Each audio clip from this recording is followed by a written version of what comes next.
Ilara felt the weight of the diary in her hands, its worn leather cover a stark contrast to the smooth, cold pages within. A month had passed since Cassian disappeared, and the world had grown a shade grayer, a little less real. The police had given up, filing it as a probable runaway case, but Ilara knew better. Cassian was the anchor to her chaotic life, a steady, quiet presence who would never have left without a word.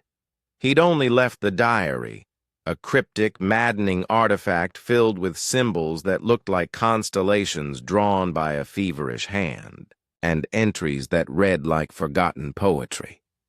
The silver-eyed keeper, the path of whispers, where time is a door, not a river. The words were maddeningly vague, a puzzle with no discernible beginning. She had retraced his steps, walking the same city streets he had, hoping to find a clue. His last known location was near the old university archives, a place he frequented for his research into ancient mythologies.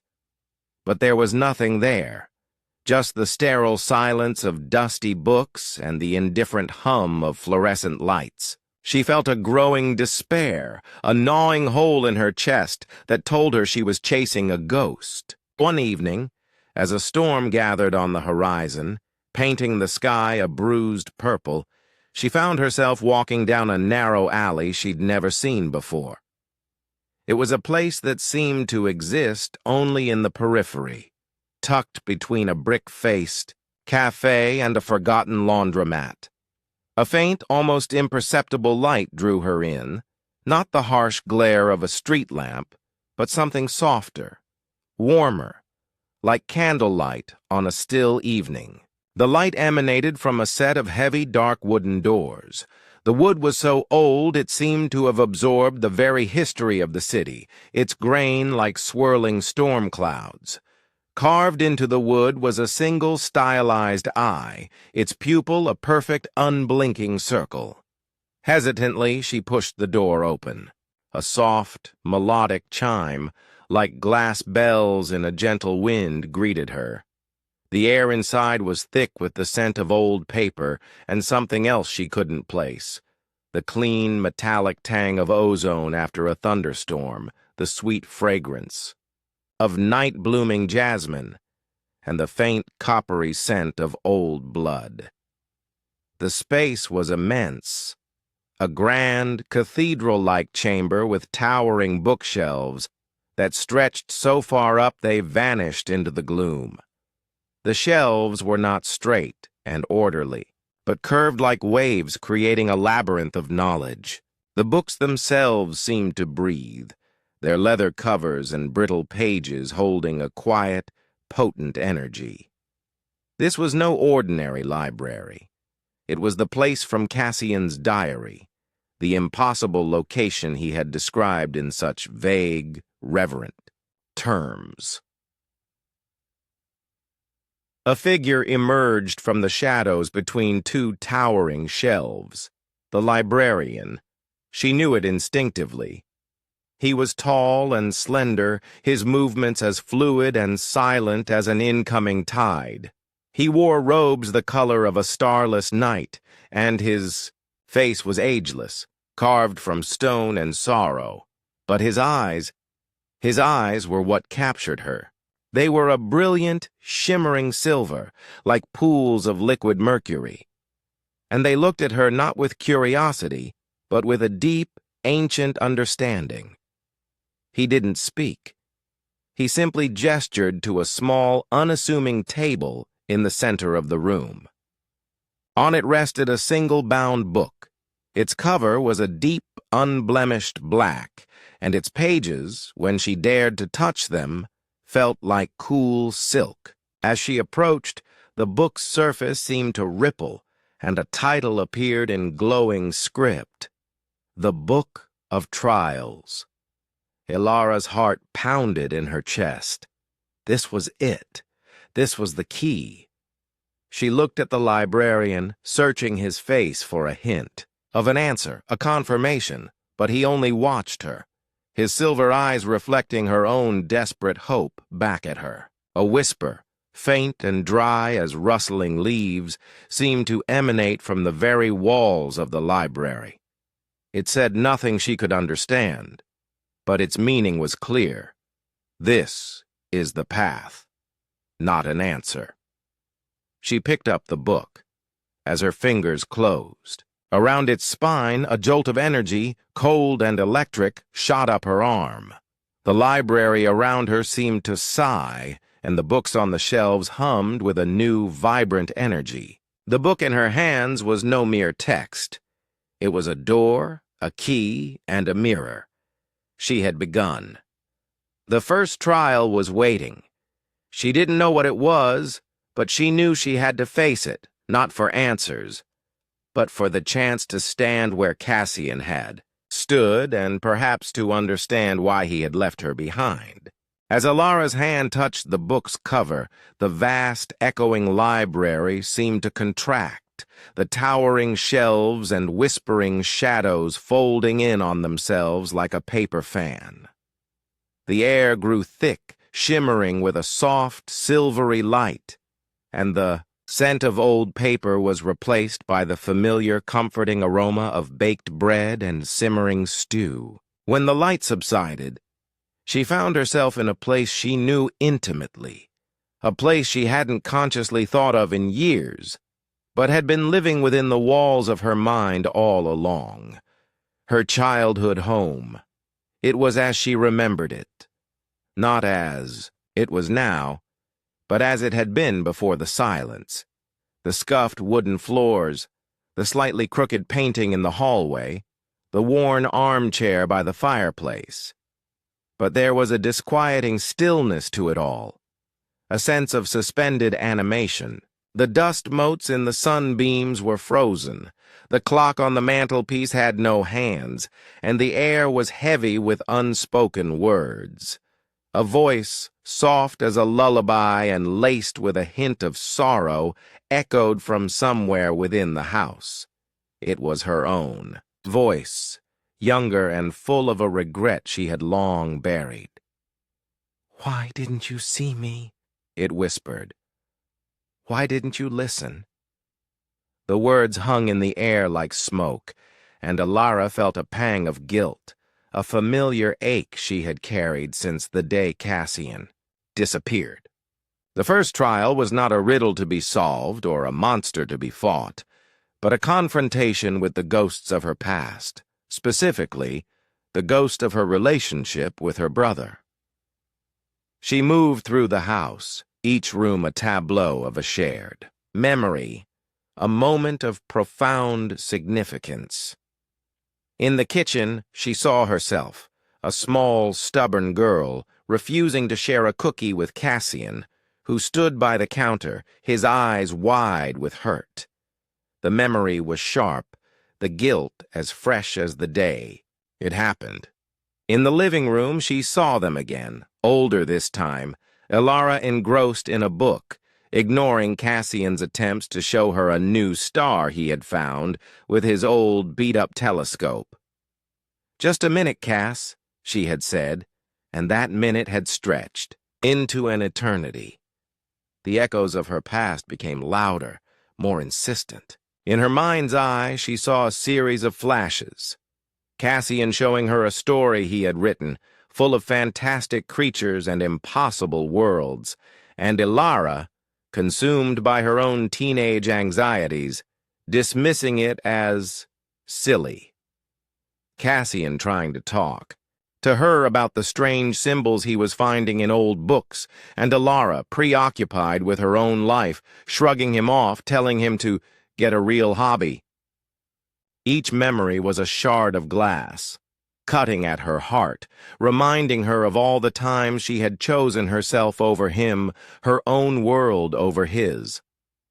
The house was not just a place, but a manifestation of her guilt, a physical representation of the distance she had allowed to grow between them. She saw him not as a brother, but as a silent plea for connection, a hand she had repeatedly failed to grasp. Overwhelmed, Elara sank to the floor, tears streaming down her face. She had always viewed their relationship through the lens of her own grief, focusing on the pain of his absence, but never truly acknowledging the part she had played in creating that distance. The house, this echo chamber of her past, was forcing her to confront a painful truth. She had lost Cassian long before he physically disappeared. She had taken him for granted, assumed he would always be there, a silent shadow in her life. Final memory came to her, not as a flash, but as a full, vivid scene. She saw Cassian, just a week before he vanished, sitting on the porch swing, the diary open on his lap. He had looked up at her, a profound sadness in his eyes. "There are things out there, Elara," he had said, his voice barely a whisper. "Truths that are waiting to be found. I just wish you could see them too." But Elara, busy with her phone, had barely looked up. "I'm sure there are, Cass," she had said, a dismissive tone in her voice. "Now, are you coming inside or not?" He had just shaken his head and looked back down at the diary. The memory was a punch to the gut. It was the last conversation they had, and she had met his profound truth with her shallow indifference. The weight of it was suffocating. As she wept, a new sound began to emerge, a soft, ethereal melody. The melody came from the book, which was now lying open on the floor. The pages were no longer blank. They were filled with the same symbols from Cassian's diary, but they were no longer static. They were swirling, shifting, and glowing with a gentle golden light. A single clear line of text appeared at the top of the page, a message meant for her alone. "To find a brother, you must first find the sister you were meant to be." Elara knew what she had to do. She had to forgive herself, not for his disappearance, but for the distance she had allowed to grow between them. She stood up, her heart still heavy but her mind clear. She walked to the center of the room, closed her eyes, and spoke to the empty space, to the memory of her brother. "I'm sorry, Cass," she whispered, her voice cracking with emotion. "I should have listened. I should have seen." As she spoke the words, the house began to shimmer and fade, the walls becoming transparent, the memories dissolving like smoke.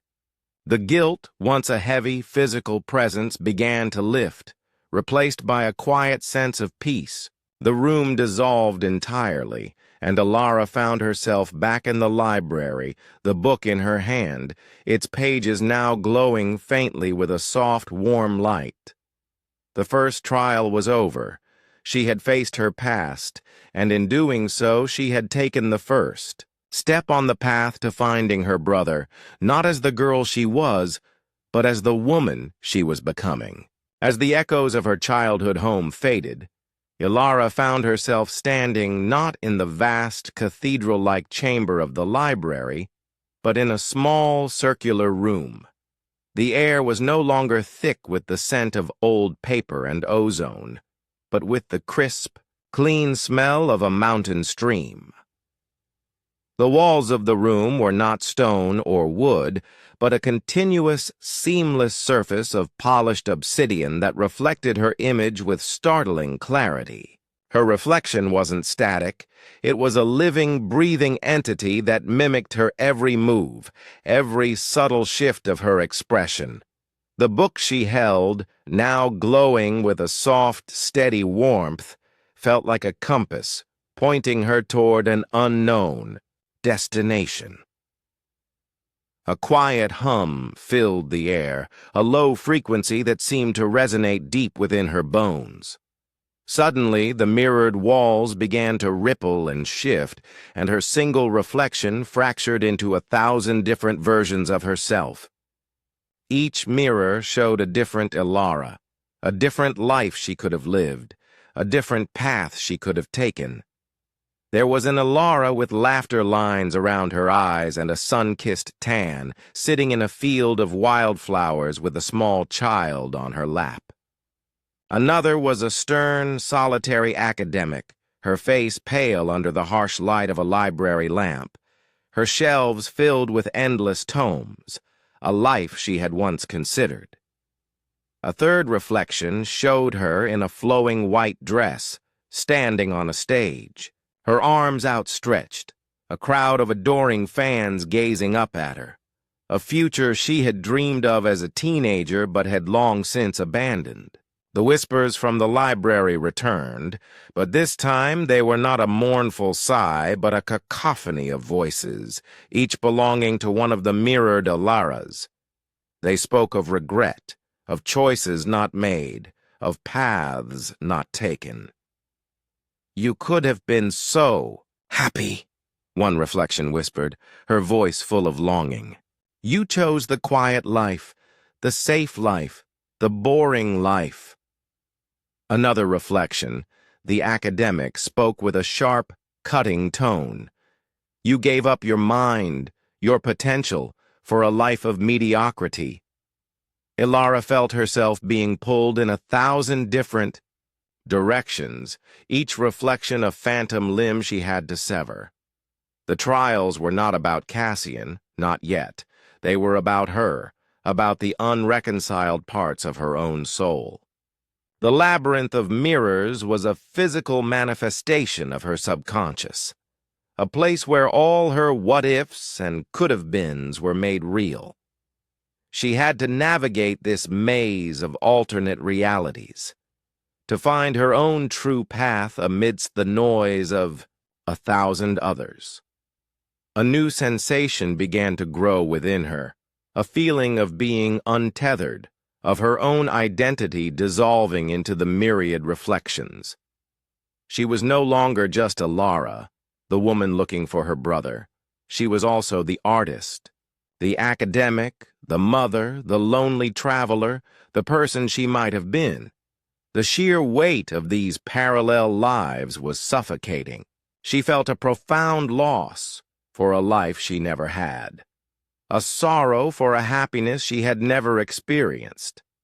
As the chaos of the reflections grew, the book in her hand began to pulse more intensely, its warmth spreading through her body like a slow-burning fire. She looked down at its pages. The symbols were no longer swirling but had settled into a coherent pattern, a map of sorts, but a map of her own psyche. In the center of the page, a single symbol, one she had seen in Cassian's diary, began to glow, a stylized interlocking knot representing connection and entanglement. The message was clear. She was not meant to choose a single path, but to understand that all of them, the ones she chose and the ones she didn't, were a part of her. The reflections were not a condemnation of her choices, but a celebration of her potential. The voices were not whispers of regret, but echoes of her own soul, searching for its own wholeness. She had to find a way to reconcile these parts of herself, to make peace with the roads not taken, and to accept the woman she had become. Gathering her resolve, Ilara closed her eyes, shutting out the 1,000 versions of herself. She focused on the feeling of the book in her hand, the warmth of its light, the quiet hum that resonated with her very being. She had to ground herself in the present, in the person she was right now, not the person she could have been. She began to speak, her voice trembling at first, but growing stronger with each word. "I am not you," she said to the imagined reflections. "I am not the artist who sold her soul for fame, and I am not the academic who lost her heart to books. I am not the mother who never was, and I am not the lonely traveler who never found her way home. I am Ilara, and I am here, now." With each word, the noise of the whispers lessened, the cacophony of 1,000 voices fading into a single, unified harmony. When she opened her eyes, the mirrored walls were no longer a labyrinth of alternate lives. They now showed her a single unified reflection, herself, but with a newfound clarity and purpose in her eyes. The pain of the what-ifs was gone, replaced by a deep sense of acceptance. She looked at her reflection not with a sense of regret, but with a sense of quiet pride. She had faced the ghosts of her potential, and she had chosen to embrace the person she was. The room began to fade, the obsidian walls dissolving into a silver mist. The whispers were gone, replaced by the single clear voice of her own heart, a voice that was now in harmony with the hum of the library. The second trial was over. Ilara had faced the labyrinth of mirrors, and had emerged not as a fractured soul, but as a whole, a woman who had reconciled with her past and was ready to face her future. The book in her hand glowed brighter now, its light no longer a mere guide, but a part of her own being. The mirror-lined chamber dissolved into a swirling vortex of silver mist, and Ilara felt a peculiar sensation of being unmade and remade. When the feeling subsided, she found herself not in another room, but in a vast, silent desert.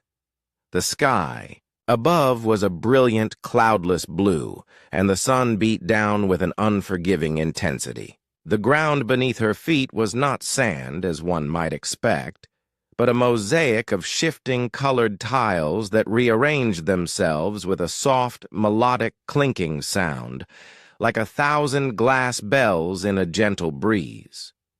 The air was dry and still, a sharp contrast to the fragrant humidity of the library. In the distance, a mirage shimmered on the horizon, not of an oasis, but of a grand crystalline city that seemed to float just above the sands. Ilara knew this place.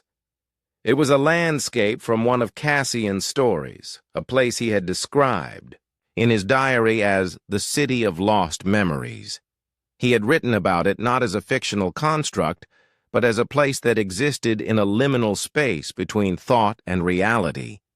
The ground beneath her feet began to move more rapidly, the tiles shifting and rearranging themselves in a complex pattern, forming a path that led toward the distant city. The path was not straight, but a twisting, winding maze that seemed to have no discernible logic. Ilara felt a growing sense of confusion, a disorienting sensation that reality itself was a fluid, ever-changing thing. She had to make a choice, to step onto one of the paths, but each one seemed to lead to a different destination, a different version of reality. A new whisper, a dry, rustling sound like sand being sifted, came to her. "What is real?" it asked. "And what is simply what you want to believe?" This was the core of the third trial, confronting her understanding of reality and the nature of belief. As she stood there, a small, unassuming pile of sand began to gather at her feet. It was a strange, vibrant gold, unlike anything else in the desert.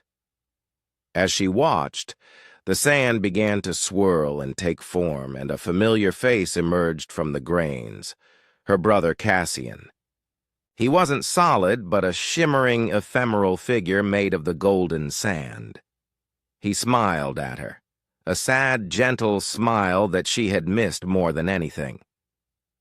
"Hello, Ilara," he said, his voice a soft rustle of wind over sand. "I'm so glad you're here." Her heart leaped, and she took a step toward him, tears welling in her eyes. "Cassian," she whispered, her voice choked with emotion. "You're alive." But as she reached out to touch him, the book in her hand gave a sharp, cold pulse.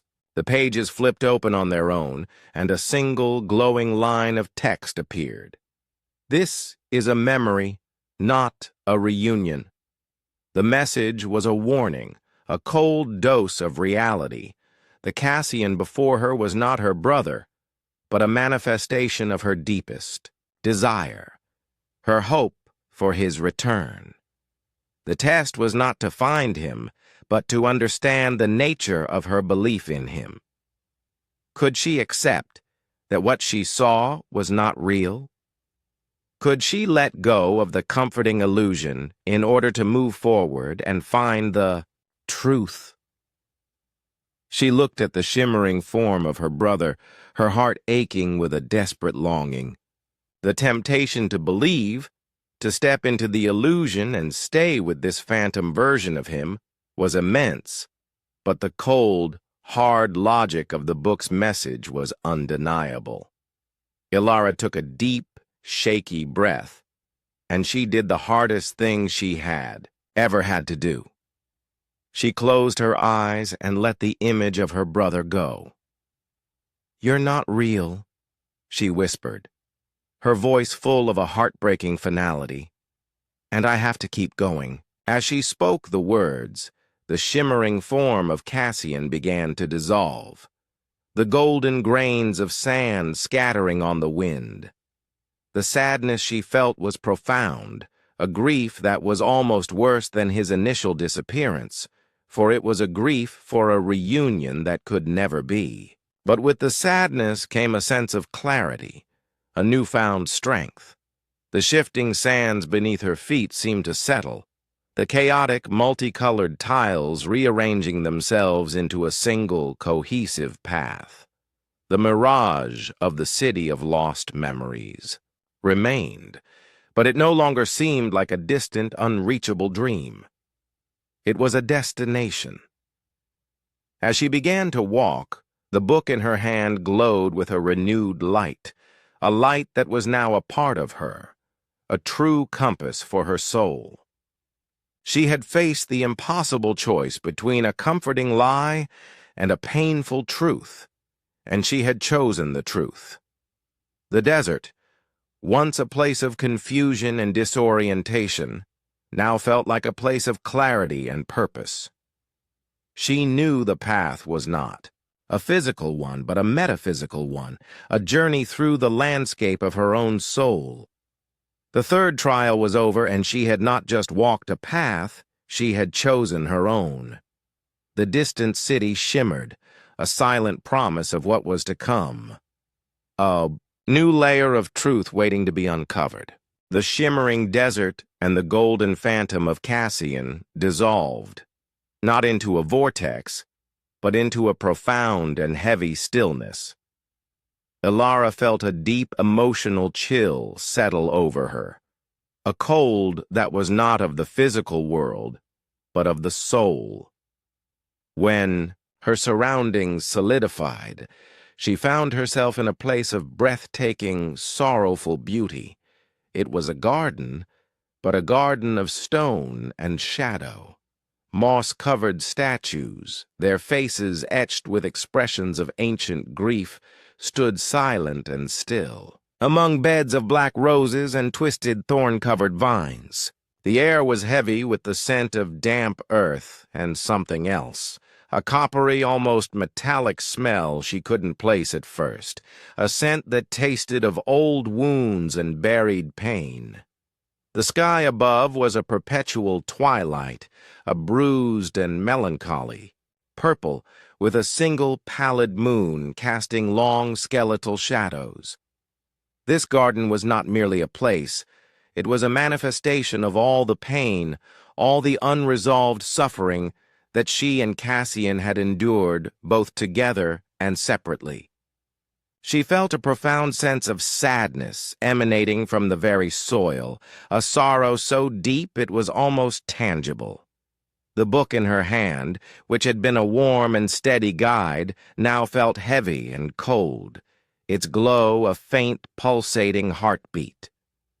As she walked down a path of smooth, dark stones, she noticed that the black roses were not just black. Their petals were a deep Venus red, the color of dried blood, and each one seemed to hold a memory, a specific moment of pain. She saw a rose that pulsed with the memory of a childhood argument, another that throbbed with the fear she had felt when her parents had fought. Each rose represented a wound, a scar on her emotional landscape, and the air hummed with their collective, unspoken anguish. Suddenly, a new sound cut through the silence. It was a faint, rattling chain. She followed the sound to a clearing in the center of the garden.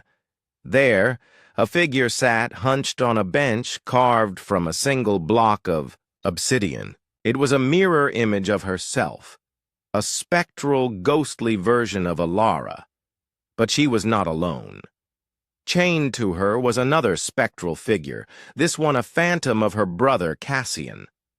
The chains between them were not of iron, but of something far more potent and binding, the weight of their unaddressed traumas and the guilt she carried. She saw the moments of their shared pain manifest in the chains, the time she had lashed out at him in a moment of frustration, the years she had spent taking him for granted, the unspoken resentments that had simmered between them. The phantom, Alara, was weeping, her tears falling like slow silver beads onto the stone bench.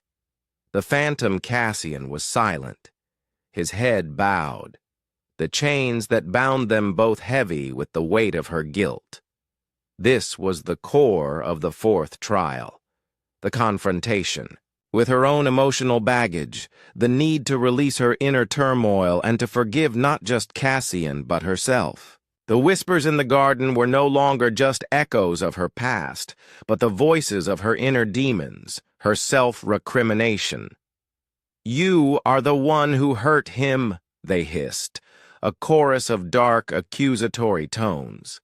"You are the one who left him feeling alone." The weight of these accusations was suffocating, and Alara felt the phantom chains tighten around her own heart. The garden was a manifestation of her emotional prison, a place where she had locked away her pain and her guilt. And now, she had to find a way to unlock the doors. She looked down at the book in her hands. Its pages, once again, had transformed. The symbols and glowing script had been replaced by a single image, a rose. But this one was not black and blood red, but a brilliant, shimmering white, its petals pure and unblemished. A line of text appeared. Beneath it, a message that resonated with the very core of her being. To release the past, you must water the garden with forgiveness, not with tears of regret. The words were not an instruction, but an invitation. Alara knew what she had to do. The chains that bound the phantoms were not made of physical matter. They were made of her own emotional energy, her own sorrow and guilt. She couldn't break them with force. She had to dissolve them with empathy and forgiveness.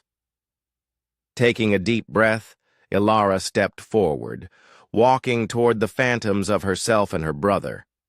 She reached out, not to the weeping phantom Alara, but to the silent phantom of Cassian. She touched his spectral hand, a gesture of pure, unadulterated love. "I forgive you," she whispered, her voice filled with a profound and unconditional love. "For leaving me, for not telling me, for making me worry." Her words were not just for him, but for herself as well. She knew that in forgiving him, she was also giving herself permission to let go of her own anger and fear. The words were a key, a spiritual catalyst. As she spoke, the phantom of Cassian's head lifted, and he looked at her with a fleeting expression of relief and love. Then, she turned to the weeping phantom of herself. She knelt down and embraced her, not with a sense of condemnation, but with a profound, unconditional love. "I forgive you," she whispered to herself, "for all The times you were too busy, too scared, too angry. I forgive you for not being the perfect sister. I forgive you for all the words you didn't say and for all the times you didn't listen. As she spoke, a single, pure tear fell from her eye, not of sorrow, but of release. The tear landed on the ground, and a small, delicate sprout of light burst from the soil, a single shimmering white rose, just like the one in the book. The chains that bound the two phantoms began to glow, and then with a soft, ethereal chime, they dissolved into nothingness. The two phantoms stood for a moment, looking at each other, and then they faded into the twilight, their sorrow replaced by a sense of quiet peace. The black roses in the garden began to bloom, their petals slowly changing from blood red to a vibrant, living crimson. The stone statues no longer looked grief-stricken but serene, their faces holding a quiet, ancient wisdom. The garden, once a place of sorrow, had become a sanctuary of healing. Ilara stood in the clearing, the weight in her heart replaced by a profound, radiant lightness. She had faced the pain of her past, the demons of her guilt, and she had emerged, not unscathed but healed. The book in her hand glowed brightly, its light a beacon in the twilight garden. The fifth trial was over. She had learned that the path to truth was not about forgetting the past, but about forgiving it, and that the greatest strength lay not in avoiding pain, but in embracing it and turning it into a source of light. The silent, healing garden dissolved, the twilight sky and crimson roses giving way to a new, unnerving darkness. Ilara felt a subtle physical shift in the air, a drop in temperature and a change in the atmosphere from heavy and emotional to something cold, dry, and ancient. She found herself standing at the entrance to a cavern, its mouth a gaping maw in the side of a mountain of pure black marble. A faint, phosphorescent light emanated from within, casting an eerie, ethereal glow on the jagged rock faces. The air here was still, but it was not the peaceful stillness of the garden. It was the tense, anticipatory quiet of a tomb. A low, persistent hum, like the sound of distant grinding stones, filled the space, a sound that seemed to originate from the very depths of the earth. This was the Caverns of Whispers, a place Cassian had mentioned in his diary with a sense of both dread and reverence. He had written of it as the place where the lies of the world are stripped away and the secrets of the self are revealed. Ilara knew instinctively that this trial was not about her past, but about the very nature of her brother's journey and the hidden truths he had sought. The path before her was a steep, winding decline, leading deeper and deeper into the belly of the mountain. The phosphorescent light was not from a single source, but from thousands of tiny, glowing crystals embedded in the cavern walls. There, light shimmering and shifting with an almost hypnotic quality. As she descended, she began to hear them, the whispers. At first, they were faint, like the rustling of dry leaves. But as she went deeper, they grew louder and more distinct. 1,000. Different voices speaking at once, a chaotic symphony of half-truths and half-lies. Some were familiar, echoes of her own doubts and fears. "He didn't love you," one voice hissed, a cruel echo of her deepest insecurities. "He left because you were a disappointment." Another voice, sounding eerily like her brother, whispered, "This is a dead end. You'll never find me." But there were other voices, strange and inhuman, speaking of things she couldn't comprehend. They spoke of the nexus of consciousness, of the geometry of thought, and of the silent language of the soul.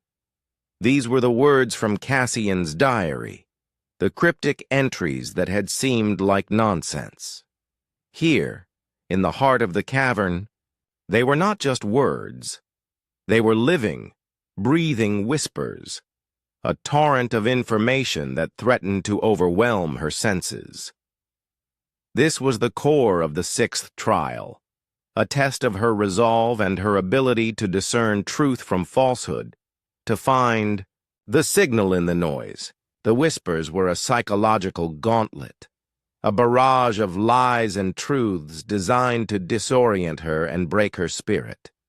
She felt a growing panic, a sense of being lost in a sea of information, unable to distinguish her own thoughts from the cacophony of the cavern. The book in her hand, which had been a source of light and guidance, now felt heavy and silent. Its glow had dimmed, its pages blank, as if it too were overwhelmed by the sheer volume of the whispers. Elara realized with a jolt that the book could not help her here. This trial was her own. She had to use her own inner compass, her own intuition to find her way through. As she struggled to find her footing, the whispers took on a new, more insidious quality. They began to tell a story, a dark and twisted version of her brother's journey. "He found the library," a voice whispered, its tone slick with malice. "But it was not a place of light. It was a prison. He is not free. He is trapped. A shadow of the man he once was." Another voice chimed in. "He chose this path for power. He wanted to control the knowledge, to be a god. But he failed. And now, you will fail too." The whispers painted a horrifying picture of a brother she didn't recognize, a man corrupted by his own ambition. The seeds of doubt took root in her mind, and she felt a chilling sense of dread. What if they were right? What if Cassian had not left her for noble reasons, but for selfish, dark ones? What if the library was not a place of truth, but a trap? Just as she was about to succumb to the darkness of the whispers, a new sound began to emerge, faint at first, but growing stronger with each step. It was a single, pure note, a clear, crystalline chime that cut through the noise of the whispers. It was a sound she recognized, a sound from her childhood, the melodic chime of the wind chimes that had hung on their porch. The sound was not a whisper, but a melody, a song of love and memory. Elara closed her eyes and focused on the sound, letting it guide her. The noise of the whispers began to fade, their lies and half-truths losing their power in the face of the simple, undeniable truth of the chime. The chime was not a piece of information. It was a feeling, a memory of her brother's love for her, a truth that transcended the chaotic noise of the cavern. When she opened her eyes, she saw that the path before her had changed. It was no longer a twisting, disorienting maze of whispers, but a straight, narrow tunnel, its walls lined with the glowing crystals, their light now a soft, steady pulse. The book in her hand began to glow brightly again, its pages now filled with the familiar, swirling symbols. But they were no longer a chaotic mess. They were a cohesive, beautiful tapestry of knowledge, a map of the nexus of consciousness. A single, clear line of text appeared at the top of the page. "Listen not to the words, but to the silence between them. Truth resides in the heart, not in the noise." Elara had found the signal in the noise, the truth in the lies. She had trusted her own heart, and in doing so she had found her way through the caverns of whispers. The sixth trial was over, and she had emerged with a profound understanding of her brother's purpose, a purpose that was not selfish or dark, but a spiritual quest for a higher truth. Ilara's final trials in the library were a journey into the heart of existence itself. Emerging from the caverns of whispers, she entered a realm of pure light, where she understood that the library was a metaphysical gateway and her brother's. Disappearance was a conscious spiritual quest, not an accident. She reached the core of the library, a place of profound silence, where she finally met Cassian. He was no longer the boy she knew, but a luminous being, transformed by his journey. He revealed that he had become a part of the library, a spiritual anchor who could only be released if someone who loved him could understand and accept his choice. Ilara, having faced her own inner demons and healed her wounds, was now that person. In a moment of unconditional love and acceptance, she released him. The library, its purpose fulfilled, vanished, and Ilara found herself in a familiar meadow at dawn. In her hand, Cassian's diary was no longer filled with cryptic symbols, but with a clear guidebook for others who might seek the same truths. She had not only found her brother, but had also found herself, whole and healed, ready to walk into a new day filled with profound wisdom.